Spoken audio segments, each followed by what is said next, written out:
మాట్లాడతాను.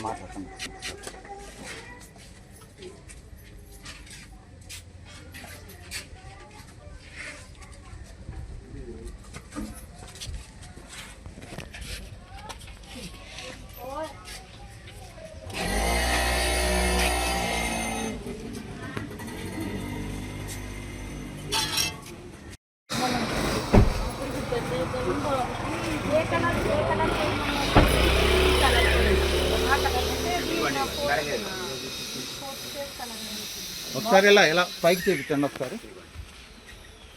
రీప్లేస్ చేస్తాం, మీకు రీప్లేస్ చేస్తాం. అది నేను వీడియో తీసి గుడ్ల అతను పెడతాను, పెట్టి నేను మీకు మళ్ళీ రీప్లేస్ మేడం గారు విషయం రీప్లేస్ చేయడం కదండి, ఇది గుడ్లు ఉన్నాయండి. పిల్లలు కూడా ఇది భద్రగుట్ల మూలనే ఆ బ్లాక్ అనేది బయటకు వచ్చిందండి. ఉడకేసి కూడా పెడుతున్నారండి, అన్ని స్కూల్లోనే పెడుతున్నారు రాష్ట్ర వ్యాప్తంగా. బట్ పిల్లలు తింటేనే లేకపోతే జబ్బులు రావండి మేడం గారు. రావండి ఇది గతంలో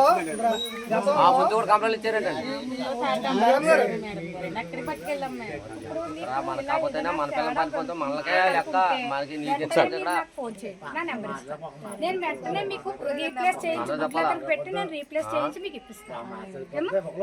అలా కదా, మనకి గుడ్డు కదండి, అది లోపల మనం చూడలేం. ఇప్పుడు పాడైంది అనుకోండి, దాని ప్లేస్ లో మేము మంచిది ఇప్పిస్తాం. ఇలాంటి మళ్ళీ జరగకుండా అతనికి మేము గట్టిగా వార్నింగ్ ఇస్తాం. గుడ్డు దీని పిల్లలు ఎవరైనా ఉడకేసి వాసన ఇక్కడికి వచ్చేదండి, గుడ్లు తేలిపోయి నీటిలోని దాకదానికి నెంబర్ అని దాకదాన్ని పట్టుకెళ్ళిపోయి అంగన్వాడీ స్కూల్లో పెట్టానండి. పైనుంచి వచ్చినాయి మేమేం చేయమని, మా సంబంధం లేదు అని అన్నారండి. పిల్లల విషయంలో ప్రభుత్వం ఇంత అలసటగా ఉంటే ఎలాగండి? చిన్న విషయం అండి, మొన్న నకిలీ పాలు తాగిన కొంతమంది పిల్లలు చనిపోరండి.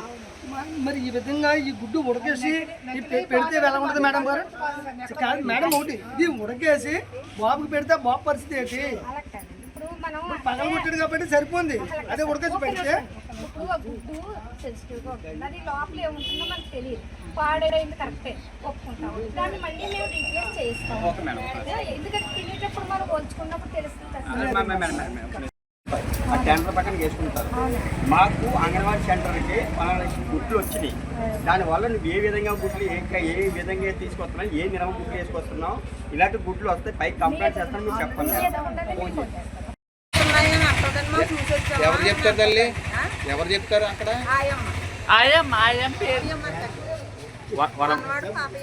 వనవాడు పాపయ్యమ్మ అన్న ఆయమ్మ చెప్తుందమ్మా.